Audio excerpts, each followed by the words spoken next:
No niin, tervetuloa seuraamaan Topias Manner Racingin ensimmäistä podcast-ohjelmaa.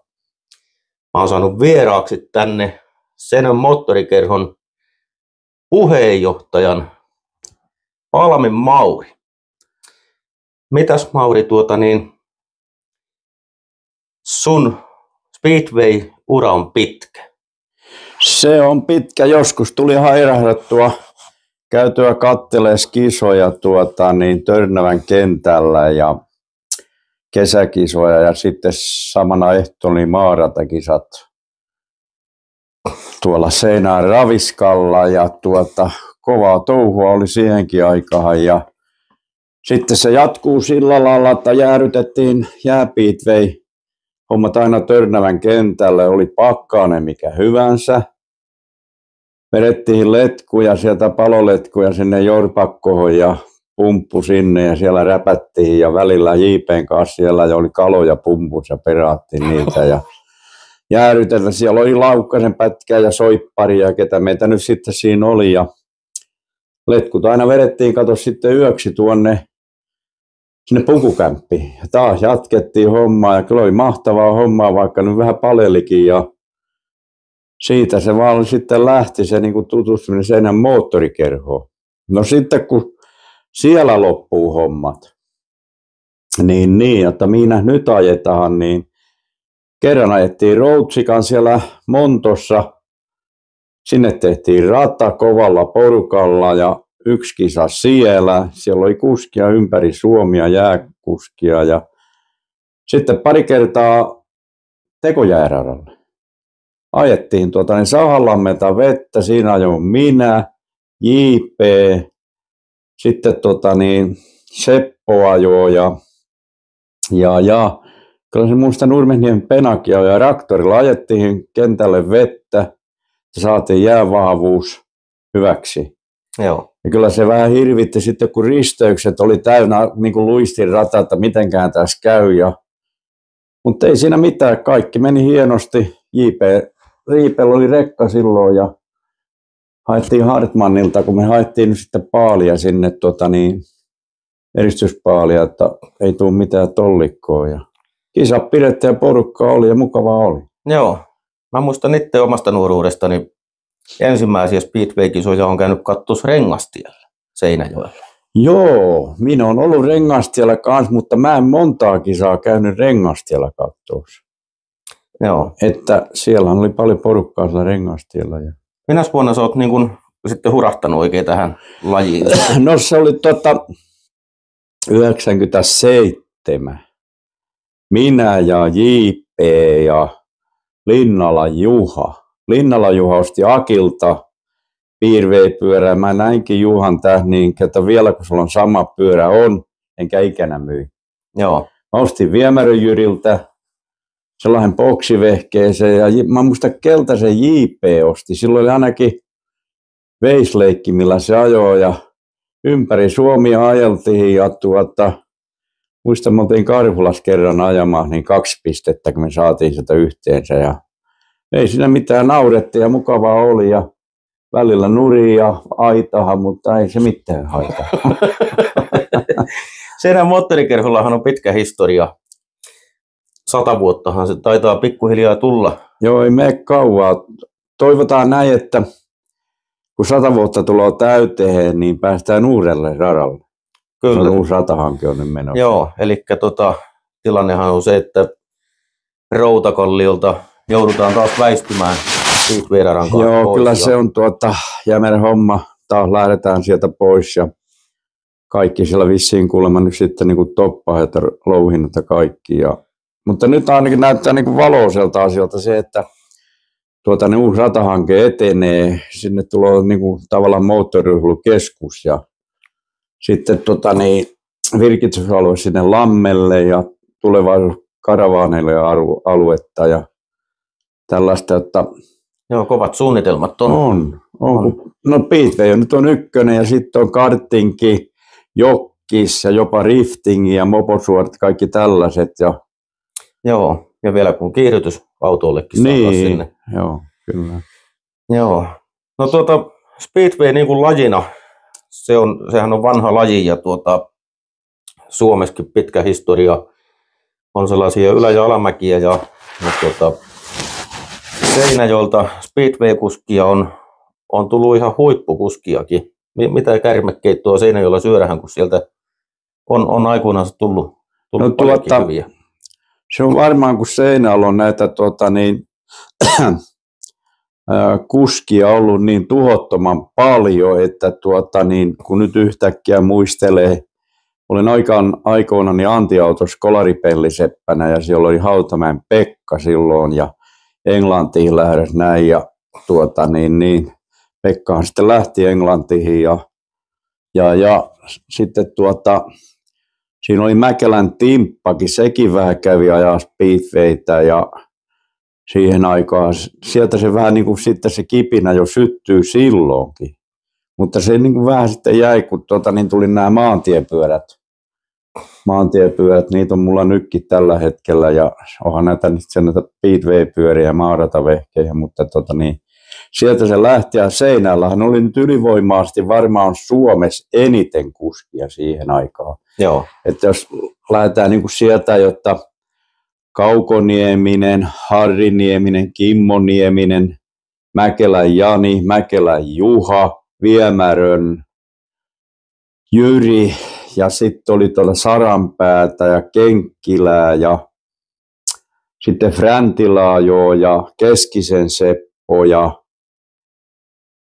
paljon muuta, että niitä nyt kaikkia yhtäkkiä muista, mutta ne kävi reenaamassa ja silloin oli porukkaa radalla joka reenikerta ja kökkähommat sitten toimii, kun oli niiden kuskien isät äiteen porukan mukana, mutta nyt se on mennyt sillä lailla ihmeellisesti se asia, että ei tahdo sitä kökkäporukkaa olla ja sitten nyt kun meidänkin kerros alkaa keski-ikä olemaan varmaan yli 60. Joo.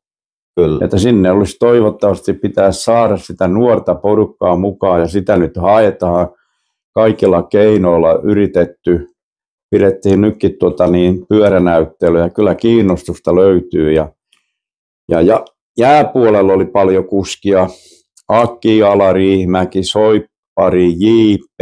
Itse asiassa Aki on tällä hetkellä Hollannissa MM-kisoissa. Kyllä ja tällä hetkellä katsoo pisteet on niin 3.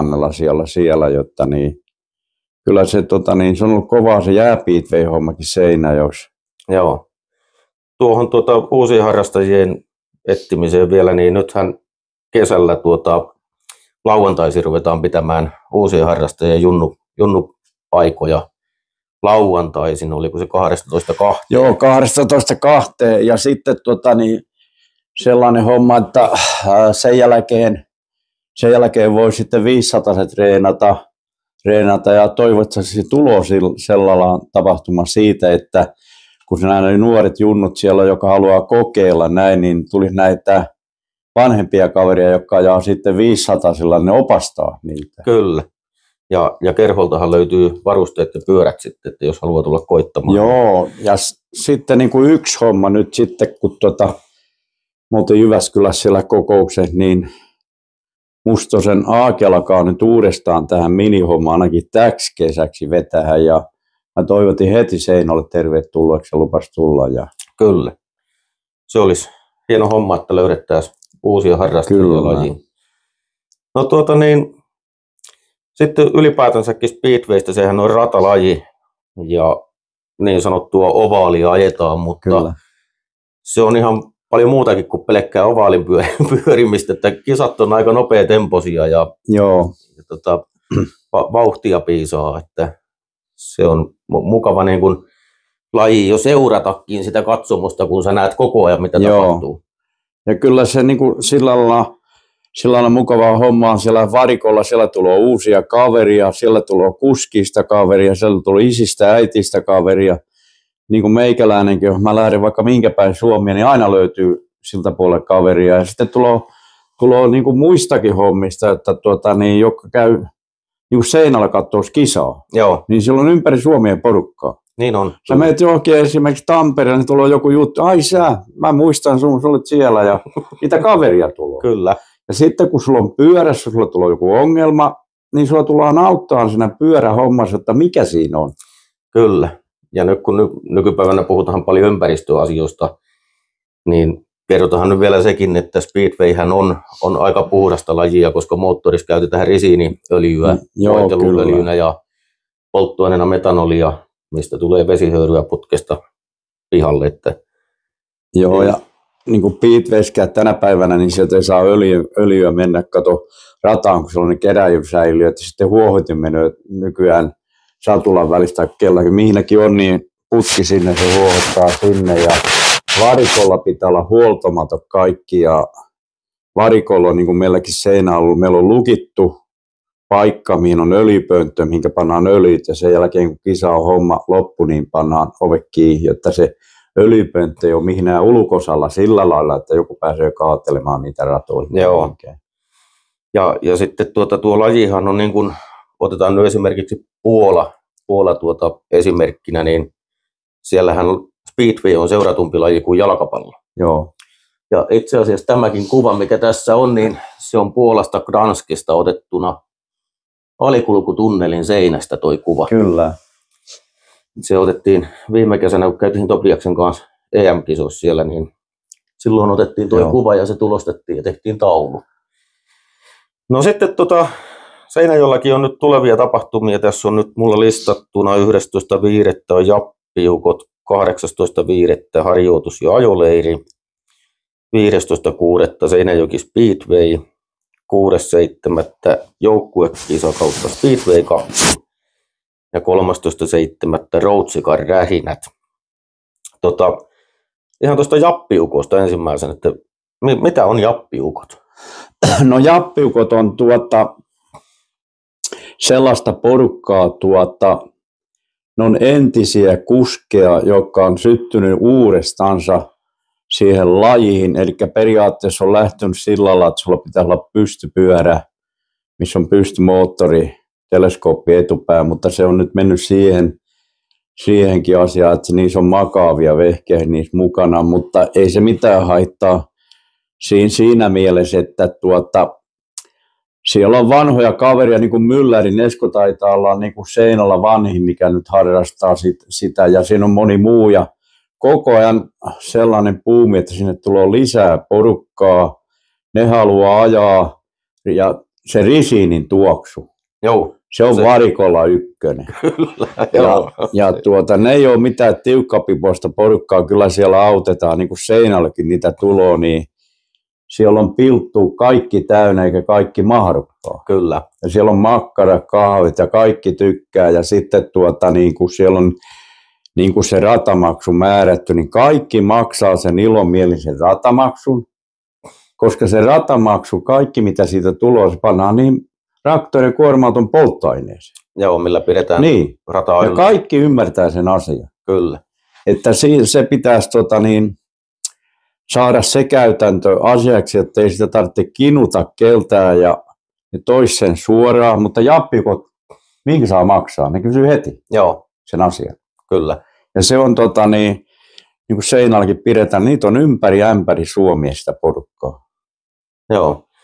No sitten on toi 18.5. seuraava tapahtuma, niin harjoitus kautta ajoleiri. Niin sehän on niin, että silloin toivotaan ja odotetaan, että ympäri Suomen tulee kuskia harjoittelemaan ja semmoista yhteistä kivaa. Joo, kyllä. Ja silloin se pidetään, niin sinne otetaan ritsat ja pannaan valot kaikki niin kuin kisas on. Joo. Ja se on muista todennäköistä, jos se tapahtuma tulee ja se pidetään, niin muistaakseni sinne tulee Appe kun tämä Aake silloin. Joo. Pitää sitä minitapahtumaa, että se olisi paljon porukkaa ja sinne on kaikki tervetulleita. Kyllä, ihan vaikka yleisöksi katsomaan. Kyllä. Nyt ollaan huhtikuun alkupäiviä, eletään tällä hetkellä ja kovasti odotellaan, että rata sulaa siellä Seinäjoella. Joo, niin, kyllä. Niin toikin, että 11.5. kyllä kova usko on, että Jappiukot on silloin radalla. Joo. Ja. No sitten on Seinäjoki Speedway, on 15.6. Niin sehän on sitten jo ihan kisa. Se on kisa sitten. Ja sitten on joukkuekisa, oli 6.7. Speedway Cup. ajetaan. Joo. Ja 13.7. sitten Roadsikar Rähinät, niin sehän on tämmöinen niin sanottuna jokainen ajaa harjoitusajoa itse oman kyvyn mukaan, ja siellähän on muitakin sitten kuin speedway-pyöriä. Joo, siellä on näitä paukkurautaa ja kaikenmoisia härpäkkejä, ja siinä on sitten, katsotaan kuinka paljon sitten tuloa ja mihin luokas kukin ajaa. Sinne on ilmoittautunut aikin, Jarno hoitaa sitä asiaa, ja sinne on jo ilmoittautunut porukkaa, ja nyt kun pidettiin viimeisen, niin kaikki oli innokkaana siihen asiaan. Ja siinä on määrätyt renkaat ja suojavarusteet, pitää olla kypärät, niskatuet ja tällaiset ajosaappaat ja kaikki, niin ne on kyllä siellä sivulla, että mitä siinä pitää olla. Niillä on omat Facebook-sivut, Roadsikar Rähinät nimellä, niin sieltä löytyy lisää infoa siitä. No sitten siinäpähän nyt vähän Speedwaystä tuli muutamia sanoja puhuttua, ja podcastit jatkuu, tullaan haastattelemaan muitakin Speedway-parin henkilöitä. Onko sulla vielä jotain sanottavaa ylipäätänsä? No, tuossa on sulla ainakin paljon vanhaa historiaa paperilla. Siellä oli mielenkiintoisia juttuja, eli sielläkin taisi vanhimmat paperit tulla sulla 2006 vuodelta. No, 2005kin on. Joo, no tässä on 29.4.2006, kun oltiin Raukapilsissa kisaamassa niin. Se oli keittiöpiste, Leijonahauke, Kotkat ja sitten oli Raukapilssit oma porukka, ja tässä nyt kun yhtäkkiä katteloo, niin. Nämä on kaikki venäjänkielisiä nimiä, että näistä ei meikäläinen kyllä ota mitään selkoa tästä asiasta, mutta niin. Se oli hieno kisa, ja siellä oli paljon porukkaa katsomassa sitä kisaa, ja yhtäkkiä kun tässä nyt katsoo tätä luettelua, niin kyllä me silloin voitettiin, ja mä Jarnollekin näytin tätä paperia, että kyllä se on hieno paperi, ja takakannessa on sitten kuskien ja minikuskien kuvat, ja yksi ukko siellä, vanhempi ukko, joka hoiti rataa kellään, mulla ei ollut mitään asiaa sinne radalle, ja Pöysän Matti oli mukana siellä, ja kun oltiin ohjaajakokouksessa, niin Matti hoiteli hommat, ja Matti päästi Venäjää sitten tuosta vaan niin kuin meikäläiset Suomeen. Joo. Ja kyllä se oli hieno alue, se oli pilttuut näillä paikallisilla, niin sellaiset lukkojen takana kaikki työtilat, ja mäki oli sillä lailla laatuotettu, että sieltä pökättiin pyöräkäyntiin ja sieltä lähtiin. Ja kyllä. Oli se elämys kyllä käydä sielläkin. Joo, hienoja ratoja on ympäri maan. On. Mutta tässä rupeaa nämä aiheet, mitä mulla oli ylhäällä, niin nyt olemaan käytynä läpitte. Ja Topiashan on nuori lupaava kuski, Seinäjoen moottorikerhon kuskia, ja pari vuotta nyt harrastanut, ja kova into Topiaksella on, ja nytkin lähtee Slovakian kesällä ajamaan EM- ja MM-kisaa. Ihan muutamalla sanalla kuvailee Topias. Topias on ottanut koko homman oikein tosissaan. Käy punttisalilla, sillä on tehty reeniohjelmat ja kaikki. Ja radalla kun ollaan, niin kun ollaan pidetty ritsareeniä viime vuonnakin, niin se menee tällaisella 125 skupalla niin sinne isojen pyörien sekahan ja tarttaa siellä niin kuin muukkiin ja pysyy joukon mukana, ja aina tulee kysyä, pääsenkö mä jo radalle. Se ajaa vaikka yötä päivää varmaan. Kyllä. Että tällaisia kavereita, kun nyt löytäisi lisää tuon, niin saataisiin tämä minihomma nousee, ja minipyöri on tällä hetkellä pääsee kokeilemaan. Meilläkin on Kerholla kaksi pyörää, jotka nyt myytäisiin pois. Joo. Eikä ole kalliita, ne on jotain 700-800 euron vehkehiä, ja ne on täysin kunnossa. Jos jotakin ongelmaa tulee, niin Kerholla on kyllä porukkaa niitä sitten avittaa, eikä ole maailmoja maksaa sellaiset asiat sitten, mitä niin yleensä on. Apua saa aina. Kyllä saa. Ja ei se muuta kuin innostakaa nuoria ja tuokaa vanhemmat niitä radalle katsomaan ja kokeilemaan ja katsoa, josko siitä oma laji löytyy. Niin, kyllä.